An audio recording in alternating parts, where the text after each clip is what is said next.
Heera hook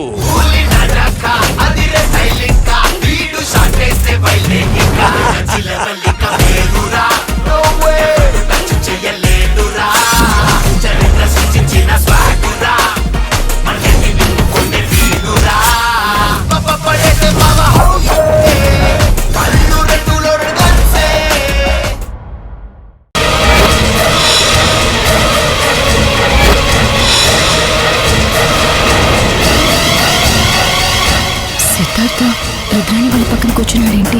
అసలు వాళ్ళు తనకి ఏమవుతారు? వాళ్ళకి ఇతనికి సంబంధం ఏంటి? వదిన, సిద్ధార్థ్ కాల్ చేస్తున్నాడు. పద.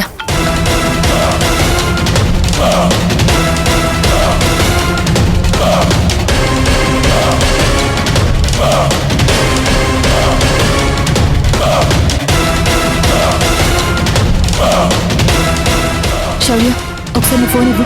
ఏమైంది వదిన? అక్కడ వాళ్ళు ఎదురు చూస్తున్నారు. వెళ్ళి మాట్లాడదాం పదా. తర్వాత మాట్లాడదాం, ముందైతే నీ ఫోన్ ఇవ్వు. సరే వదిన.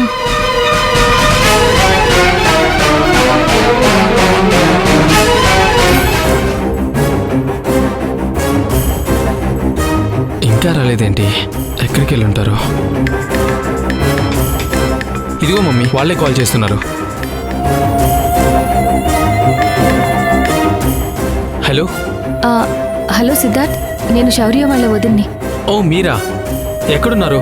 మేము చాలాసేపటి నుంచి మీకోసం వెయిట్ చేస్తున్నాం. ఎప్పుడో వస్తానని చెప్పి మీరు ఇంకా రాకపోతే ఎలా?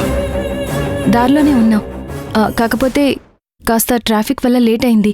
అది చెప్పడానికే ఫోన్ చేశాను. సరే సరే, త్వరగా రండి. మామ్ అండ్ డాడ్ చాలా బిజీ పీపుల్.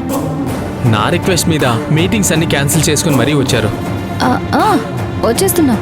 అవును, ఎవరెవరు వచ్చారు? ఇంకెవరు, మా మమ్మీ డాడీ వచ్చారు.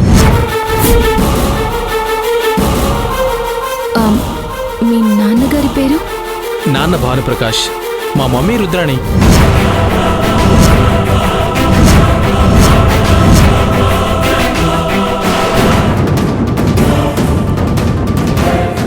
ఇంతకీ మీరెక్కడి దాకా వచ్చారో చెప్పండి. హలో.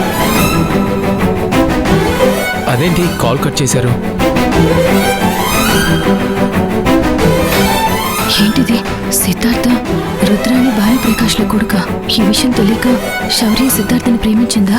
ఇక ఈ ప్రేమ గెలుస్తుందా? జరగకూడదు. ఎట్టి పరిస్థితుల్లో ఈ పెళ్లి జరగకూడదు.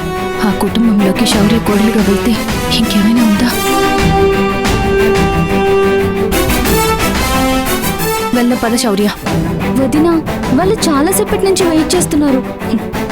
నోరు మూసుకుని నేను చెప్పింది విను.